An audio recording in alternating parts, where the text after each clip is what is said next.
On a déjà l'Allemagne dans le chat. Ouais, on va avoir besoin de vous aussi. Ça va devenir une enquête mondiale, d'accord? Un truc complètement dingue pour vous. Je n'arrivais pas à y croire, mais oui, c'est bien réel, alors allons-y. On plonge dans le terrier du lapin. Alors, l'un des aspects les plus étranges de tout l'héritage de Brigitte Macron, c'est qu'ils ont constamment, et je parle du couple présidentiel, ils ont constamment essayé de présenter comme preuve de l'existence de Brigitte, son annonce de naissance, d'accord? L'annonce de naissance de Brigitte Trogneux, qui a été publiée dans le journal local d'Amiens, Amiens étant la ville où elle et Macron sont nés. Et ils disent, voilà la preuve qu'elle est bien vivante. Je vais vous montrer cette annonce de naissance ici. On peut lire Anne-Marie, Jean-Claude et Marie-Yvonne, Monique et Jean-Michel Trogneux, et, bon, c'est en français, mais, vous voyez, ils sont très heureux d'annoncer la naissance de leur, sœur, Brigitte, d'accord. Et cela a été publié dans le journal d'Amiens, je crois, en 1953. Mais, franchement, à première vue, c'est quand même étrange de toujours présenter ça comme preuve de son existence. Réfléchissez à ça, non? Si vous me demandez de prouver que j'ai existé, la toute dernière chose que je vais sortir, c'est un article de journal, parce que franchement, qui ça intéresse? Je dirais plutôt, voici mon acte de naissance. Voici des photos de moi. Me voilà avec ma famille. Ils adorent vraiment ce bout de journal, c'est fou. On le retrouve partout, vraiment. Et quand je dis qu'on le retrouve partout et qu'ils insistent sur cette annonce de naissance comme preuve de vérité ou d'authenticité, ils l'ont même incluse comme fait dans leur dépôt contre moi, d'accord? Regardez-moi ça, c'est la page du procès dans leur dossier contre moi, point numéro 23. On peut lire, le 13 avril 1953 à Amiens, France, Madame Macron est née Brigitte Trogneux, une femme. Elle était la plus jeune des 6 enfants d'une famille réputée de chocolatiers à Amiens. Ça va devenir important plus tard. Puis une image de son faire-part de naissance et une photo de famille montrant Madame Macron enfant figure ci-dessous. Voilà, ils remettent ça encore une fois. Regardez cette annonce dans le courrier Picard. C'est le journal local, Et ils entourent la personne qu'ils prétendent être Brigitte sur les genoux, sans aucune mention de notre gars, Jean-Michel Trogneux, là à gauche. Et d'ailleurs, cette photo à droite, celle qu'ils adorent donner à la presse, on sait très bien qu'elle a été retouchée parce que dans, d'autres versions de cette photo, il n'y a pas de lampe à l'arrière-plan. Donc parfois il y a une lampe, parfois il n'y en a pas. Donc il ne fait aucun doute que cette photo a, à un moment donné, été retouchée. Mais bon, ce n'est pas de cette photo dont on parle, alors restons à cette étrange coupure de journal qui est censée être une preuve. Alors, le vrai problème avec Emmanuel Macron et Brigitte qui lancent ce procès, c'est qu'ils ont, involontairement, déclenché, en même temps, une armée de détectives internationaux, d'accord? Nous représentons maintenant une armée de personnes à travers le monde qui enquêtent sur cette histoire, parce que c'est complètement fou qu'un président en exercice fasse ça. Et des gens nous envoient des mails. Ils ont des petits éléments qui nécessitent d'être approfondis. Ils veulent aider à faire avancer l'histoire, surtout les gens en France évidemment, parce qu'ils se sentent tellement opprimés par la situation. Ils se sentent opprimés par leur presse, non? Et une armée de détectives d'Internet comprend très bien que ce procès, c'est vraiment une guerre contre nous, non? C'est comme si la presse nous déclarait la guerre. Ils disent, comment osez-vous poser des questions? Comment osez-vous, quand nous, quand nous donnons ou livrons un récit officiel, comment osez-vous le remettre en question? Comment osez-vous remettre en cause nos compétences et notre autorité? Il y a beaucoup d'enjeux ici, parce qu'on sait que la presse est en guerre contre la vérité depuis très longtemps, et c'est un exemple des plus frappants, non? La presse, ont créé tout ce scandale en mentant ouvertement au nom de Brigitte et Emmanuel, non? Chaque élément de l'histoire qu'ils ont fabriqué, c'était du pipeau. Elle était canon. Elle portait des jupes courtes. C'était, une prof irrésistible. Non, ce n'était pas le cas. Elle portait des tailleurs pantalons. Comment peux-tu dire ça? Comment, en tant que presse, n'as-tu pas fait ton travail de vérification en regardant cette photo et d'autres photos d'elle à l'époque où elle enseignait et te dire « Ouais, non, ce n'est peut-être pas Claudia Schiffer en jupe courte ».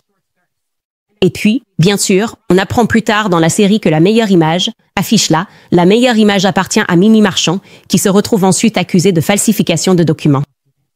Tout est plutôt bizarre. Bref, puisque la presse a participé à ce mensonge, elle se retrouve dans une situation assez précaire en ce moment, non?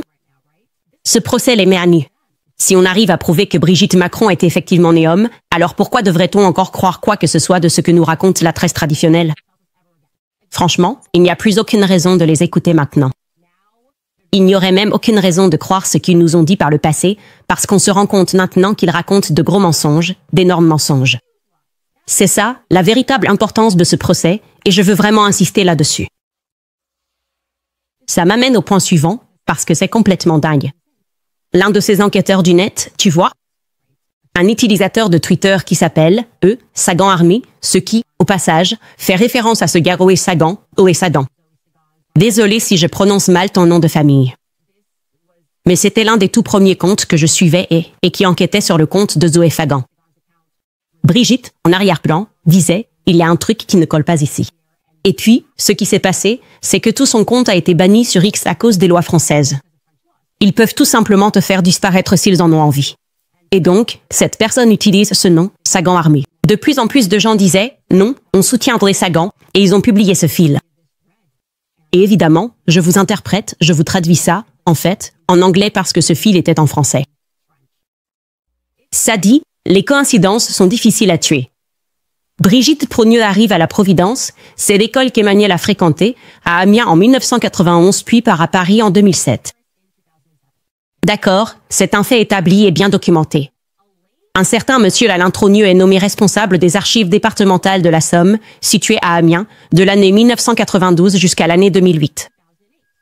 Donc, pratiquement à la même période, on a cette personne, Alain Trogneux, qui est nommé, aux archives départementales à Amiens. Continuons. Le fil poursuit, c'est ce même Alain Trogneux qui va numériser des documents du courrier Picard pour le compte des archives départementales. Il est cependant étrange que la page du site des archives qui mentionnait sa nomination ne soit plus disponible. Donc cette personne dit, au fait, quelqu'un nommé Alain Trogneux était responsable des archives numériques, à Amiens à cette époque. Et de façon assez mystérieuse, on pouvait autrefois trouver cette information sur le site des archives, mais ils l'ont supprimé. Mais ensuite, cet utilisateur poursuit, heureusement, Internet n'oublie rien et cette capture web est bel et bien authentique. Donc si vous cliquez sur ce lien, ça vous emmène sur la Wayback Machine. Si vous ne connaissez pas la Wayback Machine, en gros, elle archive Internet, d'accord? Donc vous pouvez simplement prendre une capture d'écran d'un site à une année différente ou lui demander d'archiver, un certain lien, et elle va l'enregistrer. Heureusement, quelqu'un sur la Wayback Machine avait sauvegardé cette entrée, sur le site des archives d'Amiens. Et voici ce qu'il est écrit.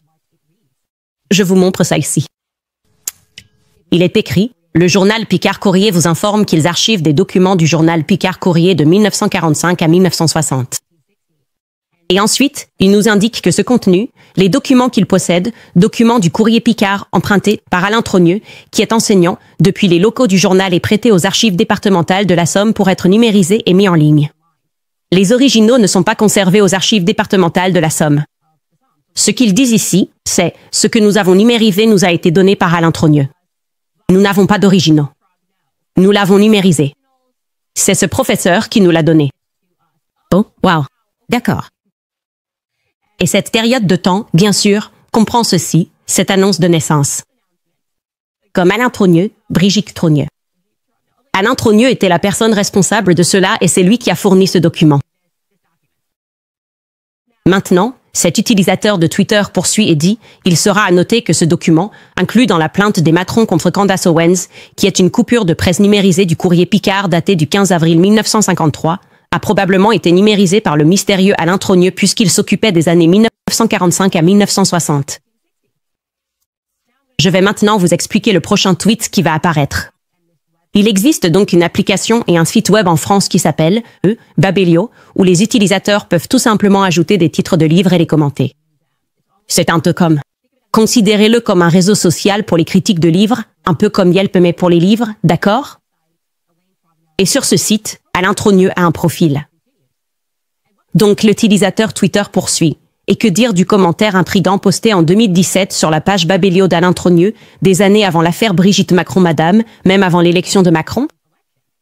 Et ensuite, il montre une capture d'écran que vous pouvez voir ici du profil Babelio d'Alain Trogneux, et il est écrit, ce qui signifie, c'est de la géopolitique.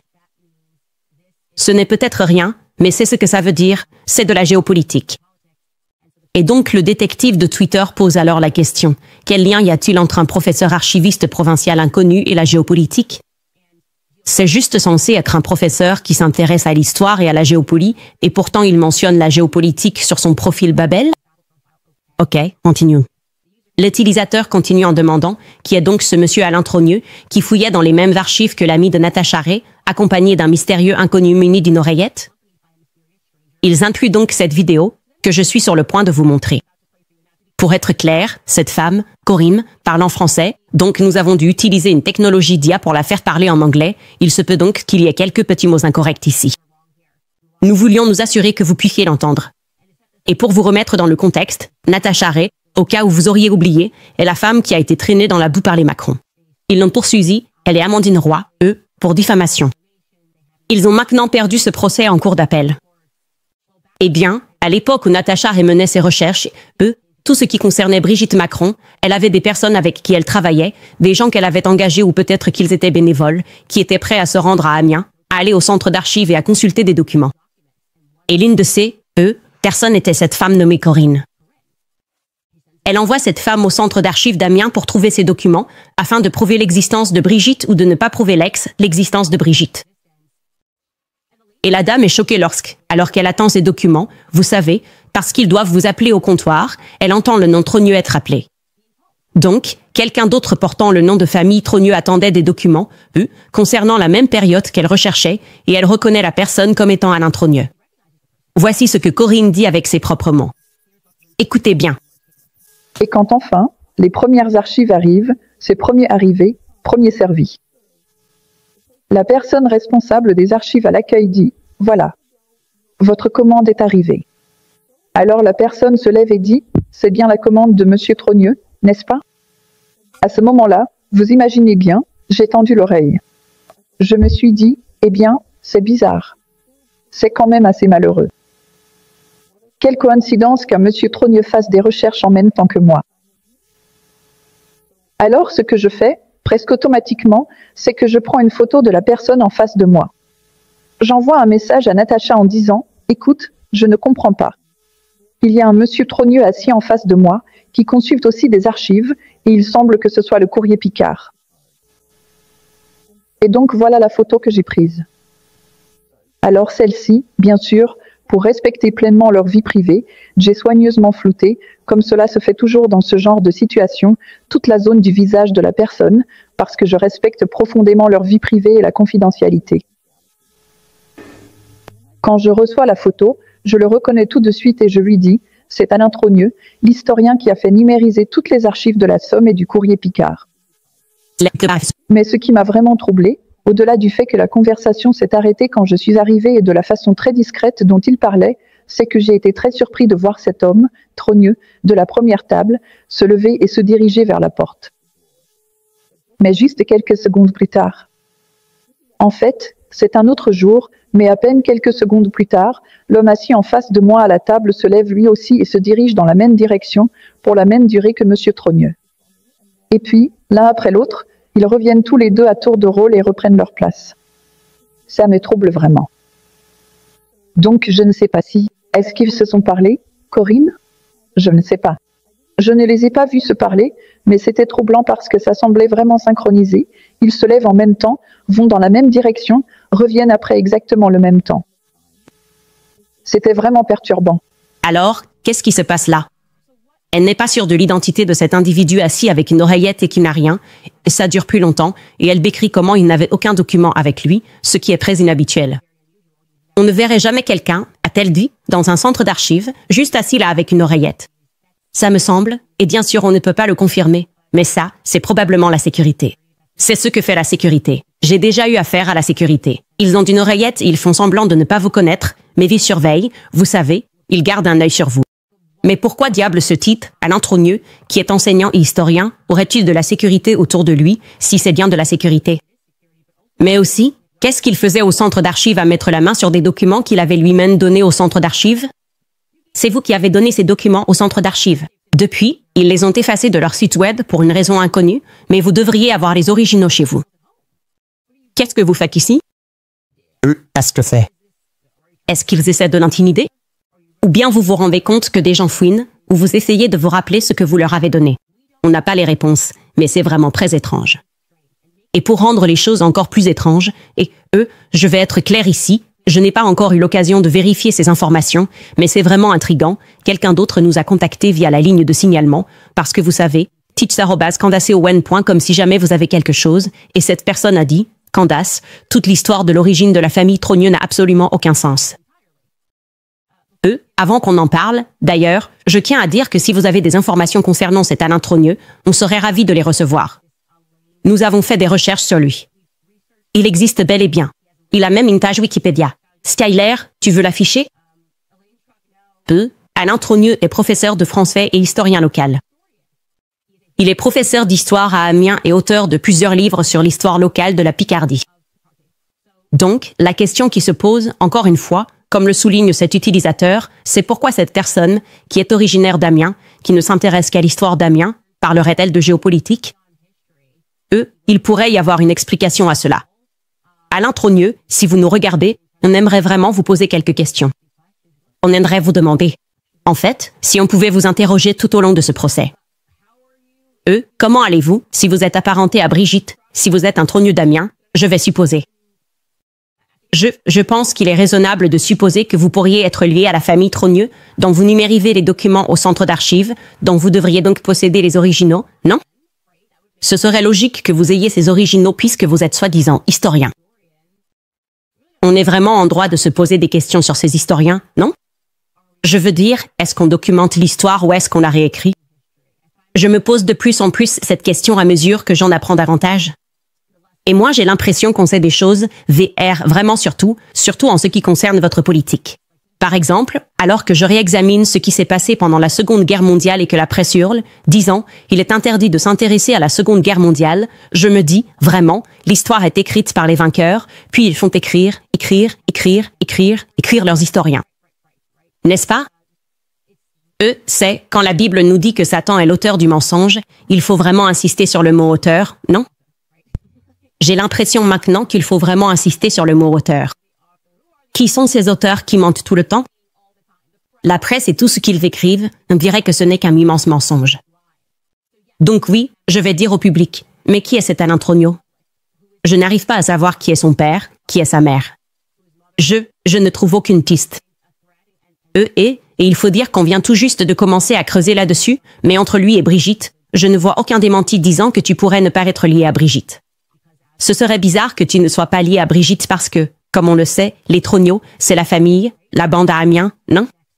Et ça m'amène à l'info suivante que je vais te raconter. Donc cette personne nous écrit et elle dit « Toute l'histoire de la famille Trogneux est bizarre ». Et ils ont fait beaucoup de recherches.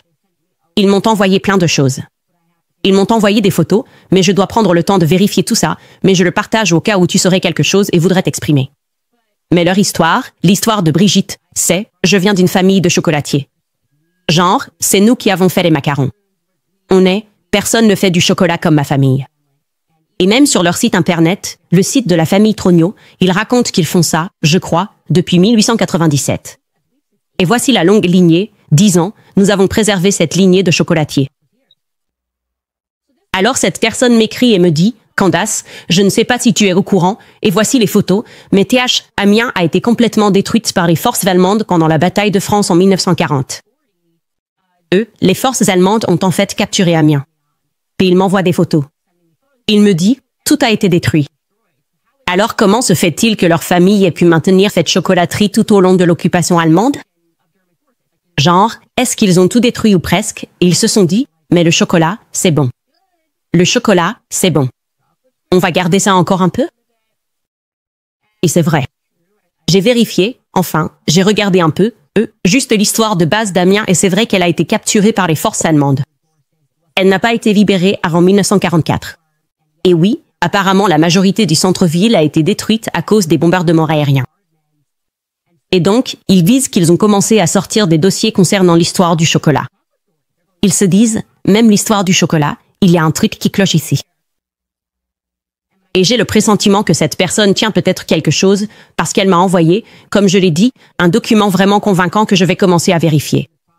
Mais pendant qu'on fait ça, pendant qu'on commence à enquêter, je dois vous en parler. D'accord? Qu'est-ce que vous savez? On a besoin de tout le monde maintenant. C'est une enquête mondiale. D'accord? Le dossier militaire de Jean-Michel Trogneux a disparu. On sait qu'il était en Algérie et, pour une raison ou une autre, ils ne veulent pas divulguer ce dossier militaire. Qu'est-ce qui se passe en Algérie? Ce qui se passe au Maroc pourrait aussi valoir le coup d'œil. Vous pouvez aller dans les centres locaux. Peut-être qu'il y a quelque chose qui ressort concernant à Jean-Michel Trogneux. Peut-être qu'il y avait un professeur. Peut-être de vieilles photos. Qui sait? D'anciens élèves. Je pense qu'il faut vraiment qu'on regarde tout ça. Si vous êtes français et que vous avez un ami d'Amiens, il semble que tout le monde à Amiens soit un peu de la même famille. Peut-être qu'ils ont un tuyau. J'habite à Amiens et j'ai un peu peur de ma propre famille. Et il faut absolument que je vous transmette ces informations. S'il vous plaît, envoyez-nous vos infos sur candaceowen.com parce que maintenant, je suis complètement prise par cette histoire. Je me réveille chaque jour et j'apprends encore un truc de fou, y compris maintenant que, bien sûr, la personne qui a numérisé l'annonce de naissance porte justement le nom de Trogneux et pourrait voyager avec une sécurité potentielle. On n'en est pas sûr. Alain Trogneux, si vous regardez, je ne trouve rien sur vous à part le fait que vous êtes historien, que vous documentez tout ce qui s'est passé à Amiens. On vous inviterait volontiers dans l'émission. Peut-être pourriez-vous nous éclairer sur Brigitte Trogneux, à qui vous êtes peut-être apparenté, et sur ce qui se passe dans cette chocolaterie. Par exemple, que s'est-il passé quand Amiens était occupé par les forces allemandes? Vous continuiez simplement à vendre des chocolats? Peut-être que vous avez, d'autres photos, parce que cette personne affirme qu'il y avait en fait une autre boutique à cet endroit. Je ne sais pas si c'est vrai, mais je fais attention, donc on verra. Très bien, les gars. Je veux le lancer à l'un de nos sponsors tout de suite. Oh, attends, je dois d'abord vous montrer ceci. D'accord, honnêtement, je n'essaie pas d'être méchant ici. Je n'essaie pas d'être méchant car il y a beaucoup d'éléments dans cette affaire qui sont convaincants. Et bien sûr, il y a beaucoup de preuves physiques. Moi, j'ai fait le spectacle de quelqu'un plus tôt. J'ai fait The Spectator avec Rudy Gray. Et on peut regarder cette histoire sous plein d'angles différents. On le sait tous. Et les preuves physiques sont convaincantes, évidemment. Les frères et sœurs peuvent se ressembler, mais le fait de ne pas parler de ton frère ou de ne pas le présenter, ça rend la chose assez louche. Mais il y a cette vidéo, et les gens en parlent, et je ne l'avais jamais vue aussi clairement que dans cette vidéo qui a été récemment filmée de Brigitte. La taille des mains de Brigitte. Et encore une fois, je n'essaie pas d'être méchant, les gars. On fait juste le tour de tout. La taille impressionnante des mains de Brigitte, c'est bien la seule chose sur laquelle on ne peut pas opérer, non? On ne peut pas juste se dire « je vais aller me faire refaire les pieds ou les mains ». Enfin, on pourrait, mais le problème, c'est que ça rendrait sûrement tes mains et tes pieds complètement inutilisables. Mais d'un point de vue esthétique, non, vraiment pas. On ne peut pas faire ça. Regardez cette vidéo sur Instagram. Attendez que Brigitte soit debout. Vous verrez cette main droite, celle qui n'a pas le sac. C'est dingue. Ça va devenir fou. Attendez une seconde. Juste là. Regardez la taille de cette main. C'est une très grande main. Je vais la mettre juste là. C'est une très grande main pour une madame.